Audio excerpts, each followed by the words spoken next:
오늘 말씀을 같이 나눌 말씀의 제목은 요한의 아들 시몬아라는 제목입니다. 우리 한번 따라해 보십시다. 요한의 아들 시몬아. 네. 지난 추석은 어떻게 잘 보내셨는지 모르겠어요.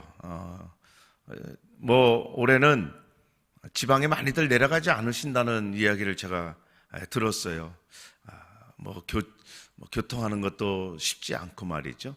저도 참 이번에는 특별히 지난주에 설교 말씀한 대로 저 혼자 묵상을 하고 특별히 그전과 다르게 깊이 하나님과 교제하는 시간을 제가 참 많이 누리면서 즐거워했었던 그런 시간이 많았던 것 같아요. 제가 오늘 여러분들과 같이 말씀을 나눌 말씀은 베드로에 관한 이야기예요. 여러분 아마 기억하시겠지만 지난 주일 그 앞에 있었던 금요일 저녁 집회에도 베드로의 실수투성이었던 실수 이야기했고, 지난주도 사실은 제자들에게 말씀이 막혔던 이유에 대해서 말씀을 나누었고, 오늘 특별히 예수님의 제자 중에서 베드로를 중심으로 말씀의 묵상과 은혜를 좀 나누려고 합니다. 저에게 하나님께서 주셨던 은혜가 저에게 멈추는 것이 아니라 여러분들에게도 좀 흘러가는 시간이 됐으면 좋겠어요.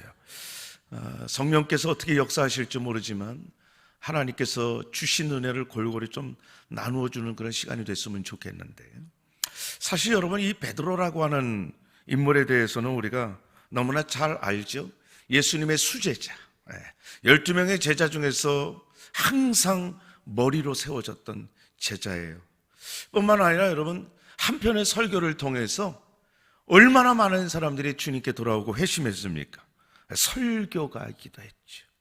뿐만 아니라 초대교회 예루살렘 교회의 지도자였습니다. 예수님의 수제자였고, 그리고 설교가였고, 그리고 우리 교회의 지도자였고, 이랬던 베드로. 그런데 저는 오늘 여러분들과 같이 좀 나누고 싶은 것은 예수님을 너무나 사랑해서 예수님을 평생 쫓아가고 따라갔던 한 성도의 측면으로 같이 좀 나누려고 해요. 우리와 같은 거죠. 우리도 하나님을 쫓아가고 주님을 사랑하는 성도로서 우리 베드로의 그 모습을 좀 나누려고 합니다. 베드로에게는 일평생 예수님을 따라가면서 그 인생에 참 따뜻했던 시간들이 있었지만 또 추운, 차가웠던 그런 시간들이 있어요. 여러분, 예수님이 베드로를 만났을 때 제일 먼저 해주신 일은 시몬이라는 이름을 베드로로 바꿔주신 일이었었어요. 지금까지 시몬으로 살아왔지만 오늘부터는 베드로라고 한다, 이름을 바꿔주신 거예요. 성경을 보면 하나님께서 이름을 바꿔주신 사람들마다 엄청난 일을 했던 것을 우리는 잘 알죠. 아브라함이라고 하는 사람을 갈대아우르에서 불러내서 모든 믿음의 조상을 삼아주신, 모든 믿는 성도들의 조상을 삼아주신 아브라함으로 이름을 바꿔주셨어요. 또 이스라엘의 12지파를 세우는 출발점이 됐던 야곱을 이스라엘이라고 하는 이름으로 바꿔주시기도 했고, 오늘 베드로를, 시몬을 베드로라고 하는 이름으로 또 바꿔주셨어요. 앞으로 베드로의 생애에 일어날 엄청난 일들, 그리고 베드로를 통해서 이 세상에 엄청나게 변화할 일들을 마치 예고해 주시는 것처럼 우리 주님께서는 베드로의 이름을 바꿔주셨어요. 뿐만 아니라 여러분 아시는 것처럼 가이사랴 빌립보에서 예수님의 제자들에게 물으신 적이 있어요. 야, 너희들은 나를 누구라고 생각하니? 그때 베드로가 탁 또 튀어나오죠. 마태복음 16장 16절에 주는 그리스도시요 살아계신 하나님의 아들입니다. 얼마나 멋있는 절대신앙의 고백 같아요. 너무나 귀한 고백이죠. 그때 우리 예수님께서 베드로를 칭찬하셨어요. 바요나 시몬아, 네가 참 복되도다. 그런데 네가 한 말, 그거 하나님이 너 입에 담아주신 거야. 저는 예수님이 축복하고 칭찬하시면서 이 한 말, 너의 입에 하나님이 하실 말을 담아주신 거야, 이 말이 더 행복했을 것 같아. 야, 하나님이 내 입에 말씀을 담아주시다니. 그죠? 얼마나 황홀하고 얼마나 기뻤겠어요? 뿐만 아니라 변화산에서 우리 예수님이 모세와 엘리야와 만나는 장면이, 이 세상의 어떤 세탁업자도 그렇게 희귀하지 못할 정도로 황홀하게 변화하셨어요. 그때의 구름이 예수님과 모세 엘리야를 덮으면서 구름 속에서 들린 이야기를, 구름 속에서 들린 소리를 베드로가 들었습니다. 너희는 그의 말을 들으라. 아마 베드로는 이 말을, 그 음성을 들으면서 깜짝 놀라기도 하면서도 얼마나 행복했을까. 디베라 바닷가에서 뿐만 아니라 여러분, 우리 벳세다 들판에서 오병이의 기적을 베푸셨죠. 우리 예수님께서 그 많은 사람들에게 떡과 물고기를 가지고 배불리, 여러분, 그 장면을 베드로가 직접 목도했죠. 그러면서 무슨 생각을 했을까요? 어떻게 이런 일이? 거기서 프로그램 제목이 생겼잖아요. 어떻게 세상에 이런 일이? 그렇게 시작된 거죠. 또 우리 예수님께서 가는 곳마다 많은 기적들을 베풀어 주셨어요. 근데 어느 날 우리 예수님의 곁에서 사람들이 하나둘 떠나가죠.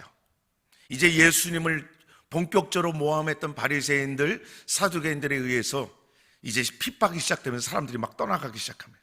그때 예수님이 제자들에게 또 묻습니다. 너희들도 떠나가려느냐? 그때 우리가 너무나 잘 아는 요한복음 6장 68절 말씀에 베드로가 이렇게 고백합니다. 시몬 베드로가 대답하여 주여, 영생의 말씀이 주께 있사오니 우리가 누구에게로 가오리까? 아니 주님, 우리가 어딜 갈 수 있겠습니까? 주님에게는 영생의 말씀이 있는데 말이죠. 사실 여러분, 우리가 잘 아는 것처럼 베드로의 성격은 조금 거시기했잖아요. 이거는 어디로 튈지 모르는 성격이. 그러나 결정적일 때마다 베드로는 한 방씩을 터뜨렸던 사람이에요. 예수님의 마음을 흡족하게, 가만히 있는 성격이 아니에요. 항상 튀어나와서 예수님의 마음을 흡족하게 했던, 그래서 예수님부터 칭찬받고 베드로는 그래서 황홀하고 행복했던 그런 사람이에요. 그러나 베드로는 그런 시간만 있었던 사람이 아니에요. 정말 부끄러운 일도 있었죠. 최후의 만찬 때 우리 예수님이 베드로에게, 제자들에게 이야기하죠. 너희 중에 나를 팔 자가 있다. 그때 베드로가 또 튀어나오죠. 주님, 다 주님 팔아도 저는 절대로, 제 걱정하지 마세요. 저는 절대로 주님 팔지 않겠습니다. 정말 이건 인간적인 오기 같아요. 본인이 어떤 수준인지 모르면서 그냥 막 튀어나가는 거죠. 결국 이렇게 호언장담한 지 하루도 못 돼서 우리 예수님을 배반하고 도망친 사람이 바로 그 베드로였죠.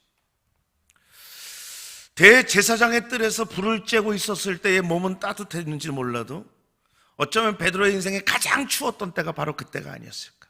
부끄럽고 주님을 배신한 것에 대한 그런 죄스러움. 결국 우리 예수님께서는 십자가에 못 박혀 죽으셨어요. 그리고 그 무덤에 있었던 예수님의 시신에 여인들이 향품을 바르기 위해서 또 갔다가 보니까 예수님의 시신이 없는 거예요. 그걸 제자들에게 이야기합니다. 그때 제일 먼저 달려갔던 사람이 베드로예요. 그리고 다른 제자들과 함께 베드로가 무덤에 갔어요. 그런데 정말 예수님의 시신이 없어요. 여러분, 이쯤 되면 베드로가 또 한마디 해야 되겠죠. 그런데 성경은 베드로가 한 이야기가 없음을 우리에게 이야기하죠. 아무런 이야기 없습니다. 우리 부활하신 주님이 제자들에게 또 나타나셨어요. 예수님이 부활하신 다음에 세 번 총 나타난, 첫 번째 나타나신 것은 예수님이 부활하신 그날 저녁에 무서워서 피해 있었던 제자들이 모여있는 곳에 예수님이 평안할지어다 나타나셨어요. 공교롭게도 그 자리에는 누가 없었다? 도마가 없었어요. 그런데 여러분, 그 말씀을 한번 묵상해 보셨는지 모르겠어요. 그 자리에 도마만 없었던 것이 아니라 적어도 제 눈에는 베드로도 보이지 않았어요. 보통 우리가 상상하고 알고 있는 베드로는 그때 가만히 있으면 안 되는 사람이죠. 모든 호들갑을 다 떨었을지도 모르죠. 주님, 내가 그럴 줄 알았다고. 그러나 그 말씀에는 베드로가 보이지 않아요. 베드로가 어떤 말을 했다라고 성경이 기록하지 않습니다. 두 번째로 예수님께서 그 성경 여드레 후에 나타나요. 8일 뒤에, 약 한 일주일 뒤에 다시 제자들에게, 그날은 도마가 있었어요. 그 도마에게 직접 예수님께서 옆구리에 못자국, 창자국을 만져보라고 하면서 다시 믿음을 갖게 해주셨어요. 여러분, 그때도 베드로가 보이지 않아요.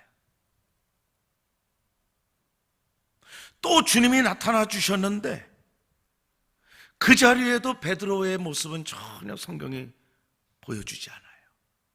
우리 예수님께서 그 자리에도 너희들은 평안이 있을지어다 라고 말씀하시면서 나타나셨지만 과연 그 말을 들었던 베드로, 물론 그 자리에 있었어요. 그 예수님의 너희는 평안할지어다 라고 하시면서 나타나셨던 그 주님의 말씀을 들었던 베드로의 마음은 어땠을 것 같아요? 베드로가 평안할 수 있겠어요? 자기가 한 짓이 있잖아. 더군다나 제자들보다 항상 앞장서 주님, 다른 제자 다 주님 배반하고 도망갈지라도 저는 절대로 걱정하지 마세요 라고 했던 그 베드로, 도망간 것뿐만 아니라 주님을 3번씩이나 부인하고 저주까지 했어요. 여러분, 그런 베드로가 예수님이 평안할지어다 할 때에 평안할 수가 있겠어요? 보이지 않아요. 드디어 베드로가 보인 때는 오늘 우리가 읽은 본문, 예수님이 3번째 제자들에게 나타나셨던 본문에서 베드로가 보이기 시작해요. 이날 디베라 바닷가에서 3절 말씀에 우리가 읽지 않았죠. 3절에 보니까 베드로가 제자들에게 내가 고기 잡으러 가겠노라 하면서 바다에 가서 밤새도록 그물질합니다. 그물을 던집니다. 여러분, 그 그물을 던지면서 밤새도록 베드로의 마음은 어땠을 것 같아요? 지금 예수님께서 부활하신 거 분명히 알아요. 그럼에도 불구하고 예수님께 가까이 가지 못하는 감히, 그러면 결국 난 그냥 고기나 잡으러 가야 되겠다. 밤새도록 그물을 던졌던 베드로의 마음 어땠을 것 같아요? 저는 이번 한 주간이 참 그래서 좋았던 것 같아요. 그런 시간 저런 시간을 많이 묵상하고 누렸습니다. 얼마나 불편했겠어요? 얼마나 죄스러웠겠어요? 그런 마음으로 그물을 던지니 될 일이 있겠어요? 일이 됩니까? 풀릴 일이 없죠. 결국 밤새도록 한 마리도 잡지 못했어요. 여러분, 그때가 성경에 보니까 6월절을 막 지난 때예요. 이스라엘의 6월절이 지나는 보통 4월 초죠. 날씨 쌀쌀합니다. 성경 말씀 7절 말씀에 보면 새벽까지 베드로가 겉옷을 입지 않았다고 그랬어요. 쌀쌀한 날씨인데도 밤새도록 땀을 뻘뻘 흘리면서 그물질했다는 거예요. 그러나 허탕에 한 마리도 잡지 못했어요. 여러분, 그때 바로 육지에서 어떤 남자가 이 그물질하는 베드로와 제자들을 향하여, 배를 향하여서 이야기를 합니다. 여보시오, 고기 좀 잡았어. 제자를 성경에 보니까 없습니다. 한 마리도 못 잡았는데요. 이어서 또 이상한 이야기를 하죠. 그 남자가, 그럼 저 배 오른편 한번 금을 던져봤어요. 아마 제자들은 믿져야 본전 착한 사람들인 것 같아요. 그래, 오른편 한번 던져보자. 던졌는데 그물에서 전달되어져 오는 이 촉감이 있죠. 어부들에게는 뭔가 꿈틀거리는, 야, 이거 뭐야? 신나게 그물을 얹었더니 어른 팔뚝만한 물고기 153마리. 얼마나 신났겠어. 부덕부덕 뛰는, 밤새도록 한 마리도 잡지 못했던 그 베드로의 그물에 그 많은 물고기들을 153마리가 끌어올려 왔어요. 저는 참 이런 말씀을 궁금하게 또 들은 것은, 생각한 것은, 그 153마리 그 누가 쉬었을까? 대충 보면 한 100마리 좀 넘겠는데, 그럴 텐데 하나하나 셌던 것 같아요. 153마리 정확하게 나와. 그때 이양호 장로님이 거기 계셨는지 몰라도 그걸 회사 이름으로 삼았잖아요. 1534. 여러분, 그 153마리라고 하는 물고기 숫자를 셀 때에 그 기분은 어땠을까? 또 제자들과 주님의 표정은 어땠을까? 모르긴 몰라도 우리 예수님은 웃으시면서 그 장면을 보고 있었을 거예요. 잘 새는구나. 제자들 옆에서 또 다른 제자들은 아마 박수치고 환호했을 거예요. 그렇잖아요, 그죠? 한 마리도 못 잡았는데 잡으니 우와! 제가 예전에 속초에 저 아침에 일찍이 고기 배 들어오는 공판장에 가니까요, 막 그 바닥에 물고기들이 있는데 거의 대부분 죽었지만 그것도 장면이 대단하다. 우와! 감탄이 절로 나오더라. 이 제자들이 지금 153마리를 쉬면서 얼마나 감탄하고 박수치며 우와! 대단하다. 여러분, 그때 베드로는 어땠을까요? 그 153마리를 세는 그 시간, 그 적지 않았을 거예요, 여러분. 아침에, 조용한 아침이에요. 하나, 둘. 그 세는 그 시간 동안 적어도 내가 볼 때는 한 5분에서 10분 정도 걸렸을 것 같아요. 그 시간 동안 제자들과 주님은 어떤 생각, 어떤 표정들을 짓고 있었을까? 참 여러 장면이 그 하나의 장면에 다 담겨 있을 것 같아요. 옆에 있는 다른 제자들은 박수치고 와 대단하다라고 했지만 베드로는 그러지 못하는 거예요. 계속 마음에. 여러분, 우리가 잘 알지만 몇 년 전에 과거에도 이와 비슷한 일이 있었잖아요. 밤새도록 그물을 던졌던 베드로, 결국은 빈배로 돌아올 수밖에 없어요, 새벽에. 그런데 우리 주님께서 그 빈배로 돌아왔던 베드로의 배에 앉아서 말씀을 우리 주님이 전하셨어요. 그리고는 말씀을 다 전하신 다음에 베드로에게 이야기합니다. 베드로야, 깊은 곳에 금을 던져라. 그때는 깊은 곳, 이번에는 오른쪽. 그런 차이가 있죠. 깊은 곳에 금을 던져라. 진짜 가서 던졌더니 엄청 배 두 배에 가득 찼어요. 여러분, 그것을 본 베드로가 어떻게 했어요? 주님께 팍 꼬꾸라졌죠. 주님, 저는 죄인이에요. 주님, 나를 떠나십시오. 저 같은 죄인하고 주님 있을 수가 없는 분이에요. 베드로에게 그런 시간이 있었죠. 여러분, 그랬던 베드로, 오늘 이 새벽에도 그때와 아주 비슷한 일이 벌어지고 있잖아요. 마치 베드로에게 예수님께서 너 3년 전에 있었던 거 생각해봐. 그때는 어땠니? 여러분, 베드로가 웃을 수 있겠어요? 박수 칠 수 있겠냐고. 153마리 잡았다고. 우와, 저 물고기 저 큰 거 봐라. 그럴 수 있냐? 바로 며칠 전에 주님을 그렇게 자기가 끝까지 지키겠다고 혼장담했다가 보기 좋게 실패했는데, 누구보다 배신하고 도망쳤는데, 그랬던 베드로가 박수치면서 좋아하고, 여러분, 그렇게 하면 그거는 베드로는 비정상이에요. 그건 정신병자죠.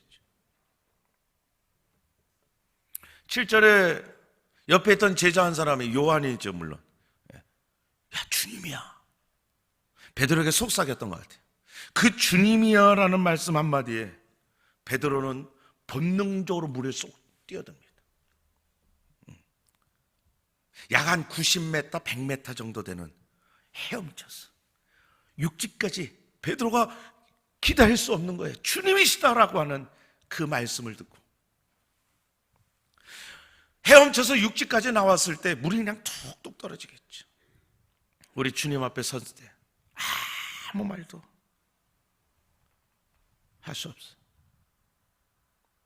뭔가 서먹서먹하고, 뭔가 죄책감이 들고, 자괴감도 있고, 부끄럽기도 하고, 감히 주님을 바라볼 수 없는, 주님 나 어떻게 해요? 라고 하는 마음이겠죠. 내가 그렇게 주님 사랑한다고 했는데 내 지나온 일들 보면 나도 분노가 일 정도의 내 모습이었어요. 주님 어떻게 합니까? 대제사장의 집들에서 불을 쬐고 있었던 그 베드로가 배신했던 것을 우리 예수님이 어쩌면 다시 상기시켜 주시기 위해서인지 몰라도 우리 주님이 또 그 숯불을 준비해 놓고 베드로를 부르십니다. 와서 조반을 먹어라. 모르겠어요. 그건 성경이 와서 조반을 먹으라고 했지만, 점잖게 했지만, 그냥 편한 식으로 말하면, 베드로, 야, 일로 와. 야, 아침 먹자. 그죠? 우리 생활 용어로 그렇게 했을 것 같아요. 야, 베드로, 배고프지? 야, 빨리 와. 아침 먹자. 여러분, 그 예수님의 초청의 이야기를 듣고 베드로가 제대로 음식이 넘어가겠어요? 입으로 들어가는지 코로 들어가는지 정신이 없겠지. 자기의 그 추한 주제가 보여지고 감히 주님을 쳐다보지 못할 그 상황에서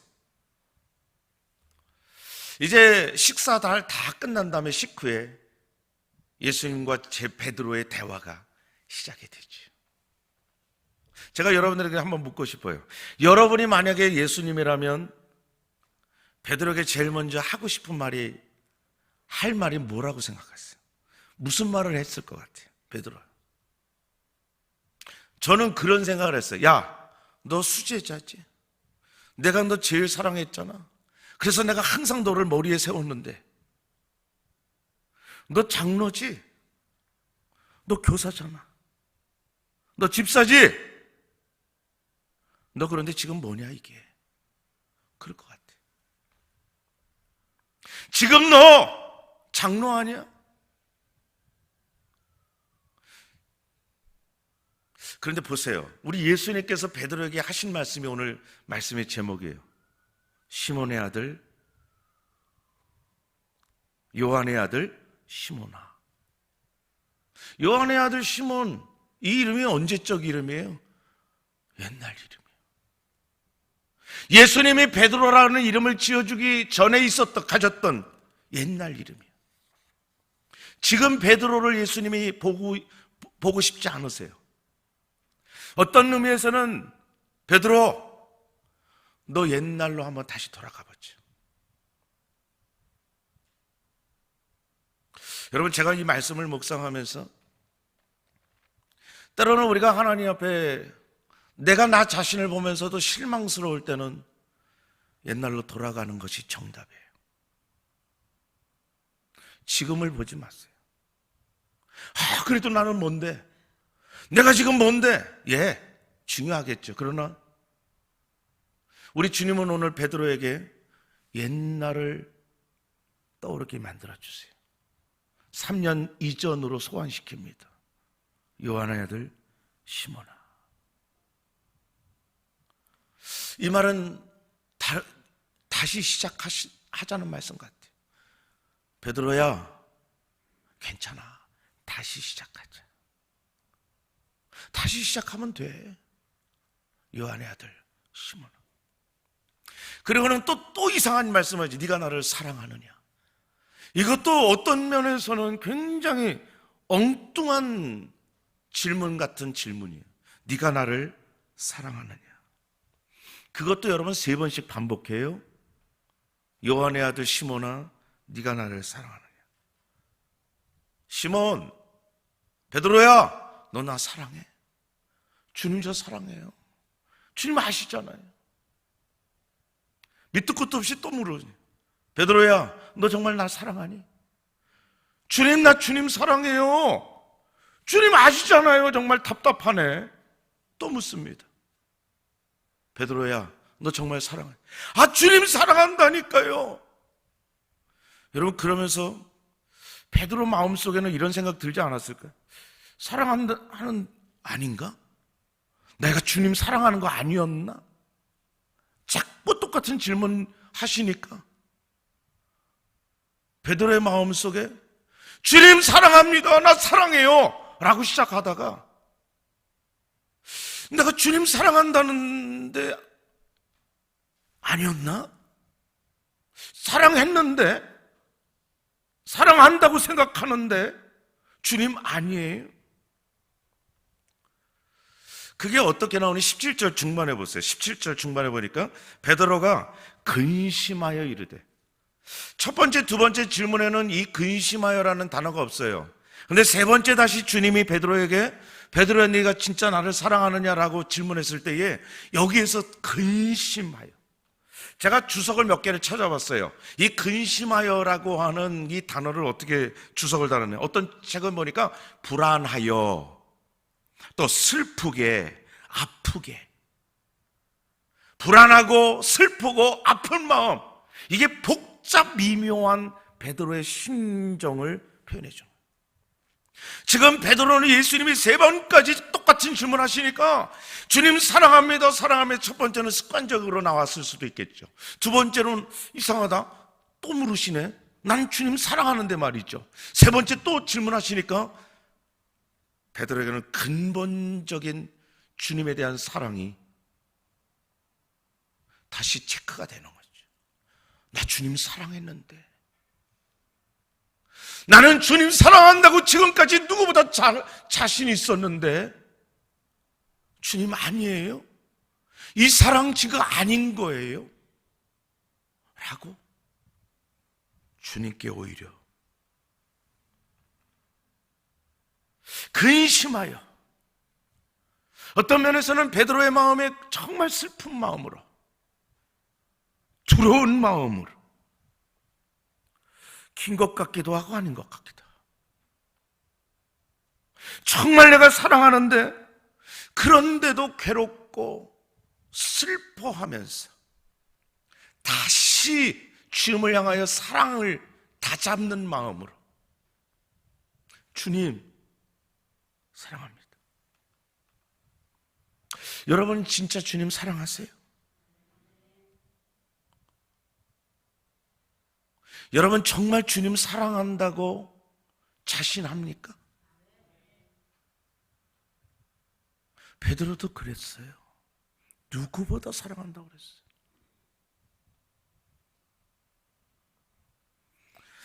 진짜 나 주님 사랑하는 데는 둘째가 나면 서러운데, 내가 얼마나 열심히 예배드리고 얼마나 열심히 찬양하고 내가 지금 평생 예수 믿는데 아닌가?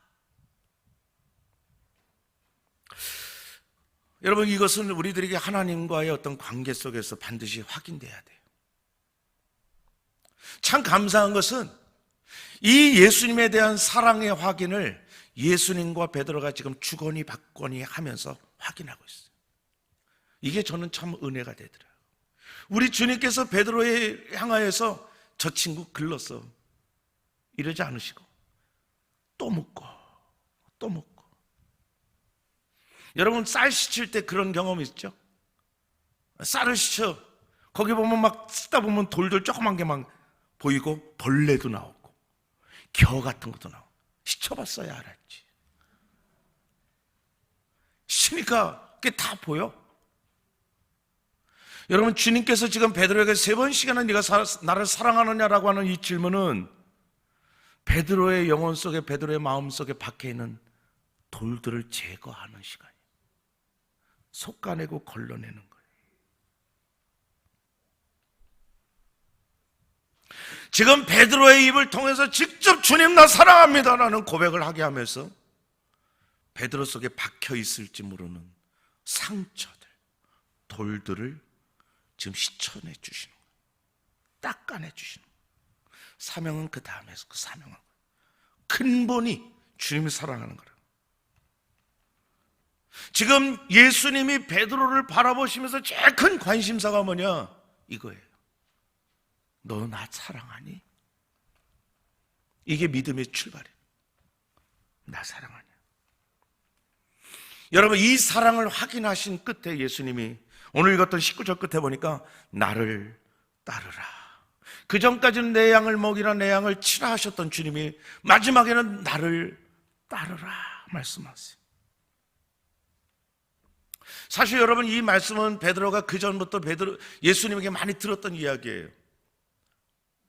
동생 안드레와 함께 그물을 치고 있을 때에 우리 예수님이 베드로에게 나타나서 하신 말씀이 나를 따르라. 다 버리고 쫓아갔어요. 그러나 실패했죠. 또 한 번은 깊은 데 가서 그물을 던지라고 해서 나는 죄인입니다. 그리고는 그때는 자발적으로 베드로가 쫓아갔다가 또 실패했죠. 오늘 예수님이 부활하신 다음에 예수님이 나타나셔서 그렇게 결정적으로 실패했던 베드로를 찾아오셔서 또다시 나를 따르라 라고 말씀하고 계시는 거예요.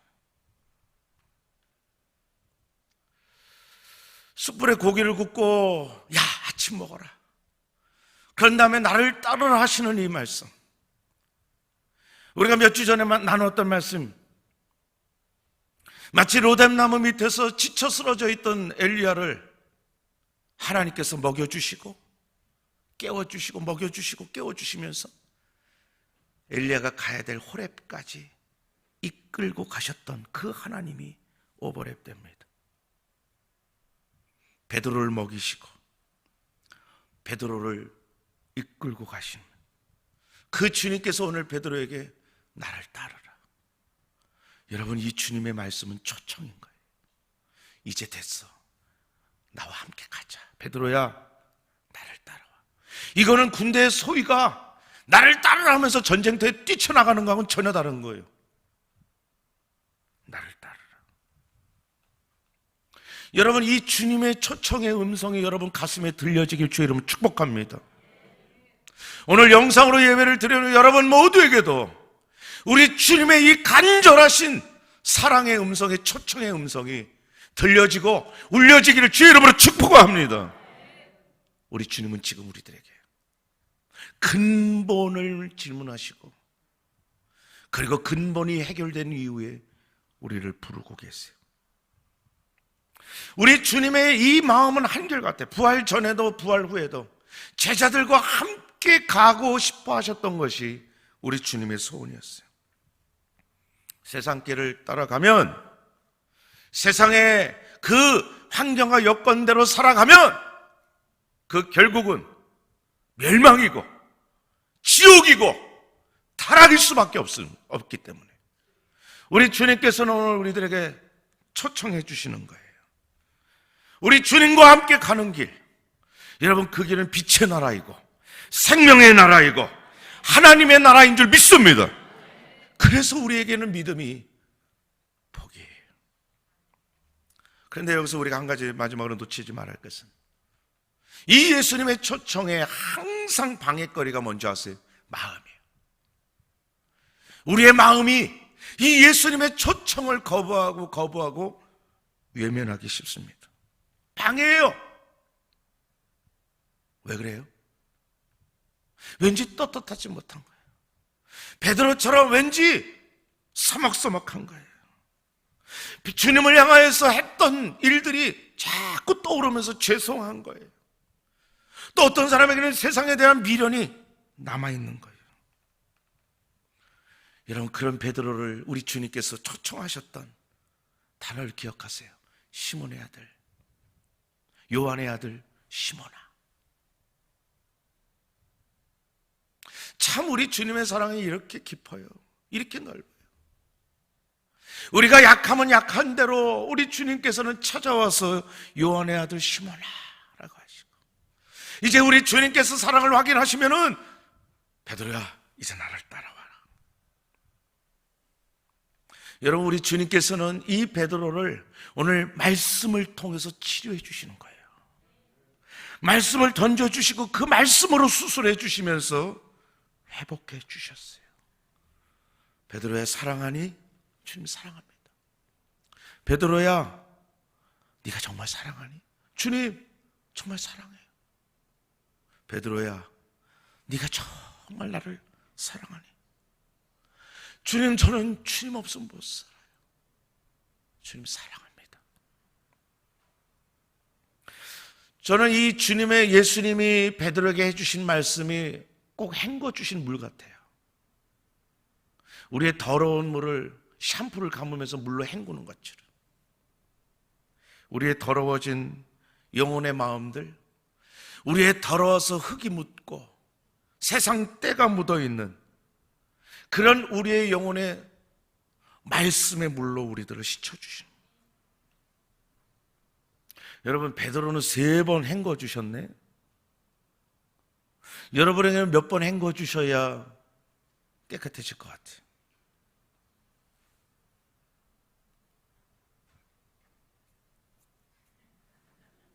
이걸 100번 하더라도 상관없어요. 우리 주님 기억하세요. 우리 주님이 너무나 감사한 것은 우리 주님은 끝까지 우리들을 씻어주시길 원하시는 분. 우리가 깨끗해질 때까지. 베드로의 결국 우리가 너무나 잘 알죠. 십자가에 거꾸려 우리 예수님 말씀하셨잖아요. 어떻게 죽어야 될 것을 보여주셨어요. 세상을 향하여 하나님의 복음을 끝없이 외치다가 멋지고 영광스럽게 그렇게 할 수 있었던 출발점이 오늘 우리가 읽은 이 본문의 말씀이었어요. 여러분들에게 디베라의 기적의 아침이 있기를 주의 이름으로 축복합니다.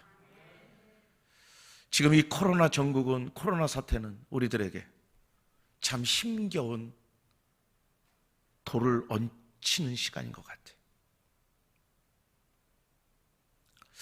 어떤 사람은 이런 이 코로나 때문에 믿음을 잃기도 합니다. 믿음이 식어지기도 합니다. 변질되기 시작합니다. 집에서 예배 드리면 편하고 좋네. 예배관이 바뀌어 나가기 시작합니다. 여러분, 그때 우리 주님께서 디베라 아침에 우리를 찾아와 주시고 우리에게 네가 나를 사랑하느냐라고 질문을 던지시는 것을 들으셔야 돼요. 이 코로나 가운데서도 네가 나를 사랑해? 진짜야? 너 사랑하는 거 진짜니? 가짜 아니지? 여러분, 이때에 우리 주님을 향하여서 근심하며 진지하게 우리 주님의 초청의 이 말씀을 듣고 아멘 하면서 그 어떤 때보다 더 영광스럽게 주님을 향하여 믿음으로 달려나가는 우리 모든 창대 식구들 되기를 주의 이름으로 축복합니다. 살아계신 하나님 감사합니다. 우리에게 디베라의 아침을 주셔서 우리 주님 앞에서 주님을 향한 사랑의 고백을 올려드릴 수 있게 하시고 우리를 찾아와서 말씀을 통하여 우리 속에 있는 더러운 것들을 씻어내 주시는 주님을 경험하고 체험하게 하시니 감사를 드립니다. 하나님, 10번이 부족하다면 100번이라도 하나님의 말씀으로 씻음받게 하시고 그래서 다시 주님을 향하여 믿음으로 힘차게 달려나갈 수 있는 우리 모든 창대의 식구들 되게 하여 주옵소서. 예수님의 이름으로 기도하옵나이다. 아멘.